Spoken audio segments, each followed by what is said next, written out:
काय मामा आज खरं तर छत्रपती सहकारी साखर कारखान्याची निवडणूक आहे लागलेली आहे. अनेकांनी उमेदवारी अर्ज दाखल केली होते. मी स्वतः आणि उपमुख्यमंत्री अजितदादा या ठिकाणी तुम्हाला सर्वांना माहिती आहे की खरं तर परवा दिवशी काश्मीरमध्ये जो हल्ला झाला आणि त्या हल्ल्यामध्ये आपल्या सगळ्यांना माहिती आहे की साधारणतः आत्ताचे अजून अंदाज पूर्वीचा 26चा होता, तो अंदाज अजून कदाचित वाढेल जे जखमी त्यामध्ये.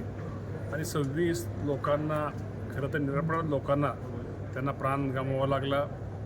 मुंबईतले 4 जण होते, पुण्यामधले एक जगदाळे कुटुंब आणि दुसरं मूळचे इंदापूरचे पण सध्या पुण्यामध्ये स्थायिक असलेले जे आपण जो म्हणतो गानबोटे परिवार, त्यांच्यातल्या 2 व्यक्तीला खरं तर त्या ह्याच्यामध्ये प्राण गमवावा लागला. खरं तर या घटनेचा जेवढा निषेध किंवा एक मनामध्ये एक चीड येते की निश्चित प्रकारे असे जे काय या देशामध्ये दहशतवादी असतील, या दहशतवाद्यांचा कुठंतरी त्यांचा शोध घेऊन त्यांचा कायमचा बिमोड करावा. कारण तर काल आपण सगळ्यांना पाहिलं की या देशाचे पंतप्रधान नरेंद्र मोदी साहेबांनी स्वतः या बाबतीमध्ये बैठक घेऊन त्याप्रमाणे सूचना दिलेल्या आहेत. येणाऱ्या दिवसामध्ये भारत सरकार निश्चित प्रकारे अतिरेक्याच्या बाबतीमध्ये, कारवाईच्या बाबतीमध्ये निश्चित त्यांच्यावरती कडक कारवाई करण्यासाठी निश्चित प्रकारे केली जाईल.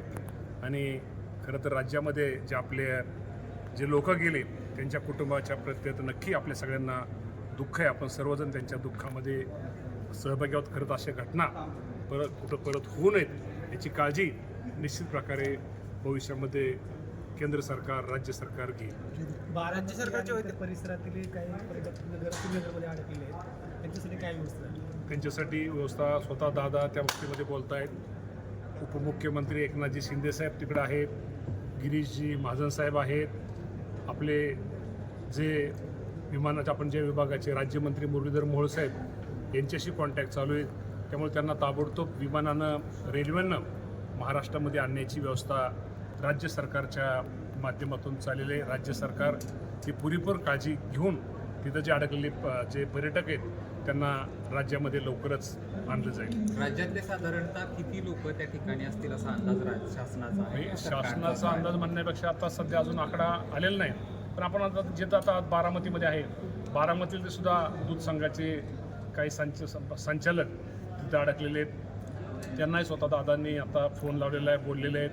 मी सगळ्यांशी दादा बोललेले आहेत. त्यामुळे निश्चित प्रकारे जे कोण अडकलेले पर्यटक 1-2 दिवसामध्ये सगळे महाराष्ट्रामध्ये परत आणले जातील आणि त्यांची सगळी सोयी आज इथं केलेली आहे. दादा स्वतः मुख्य एकनाथजी शिंदेसाहेब आणि गिरीजी महाजन साहेब ते स्वतः या परिस्थितीमध्ये होते, तर श्रीनगरमध्ये जाऊन स्वतः ते परिस्थितीचा आढावा घेत आहेत. मामा, मुंबईमध्ये देखील दहशतवादी हल्ला झाला होता. या पुलवामाच्या पहलगामच्या हल्ल्यानंतर राज्य सरकार कशा पद्धतीने सुरक्षा वाढवणार आहे? राज्य सरकारच्या बाबतीमध्ये त्याबाबतीत आता सगळीच यंत्रणा, केंद्र सरकारची यंत्रणा, राज्य सरकारची यंत्रणा याबाबतीत अलर्ट झालेली आहे. त्या बाबतीत पुन्हा अशा घटना घडू नयेत याबद्दल निश्चित प्रकारे काळजी घेतली जात आहे. इंदापूरमध्ये आज खरं तर राष्ट्रोको आंदोलन केलं जातं. वीरश्री मालोजीराजे भोसलेच्या जी गडी आहे राजांची, त्या ठिकाणी जे काय अतिक्रमण झालं आहे ते हटवण्याच्या संदर्भात हे आंदोलन केलं जातं.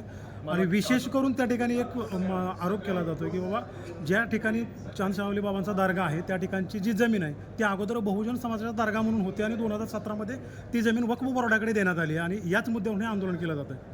याबाबतीत मी काही माहिती घेतलेली नाही.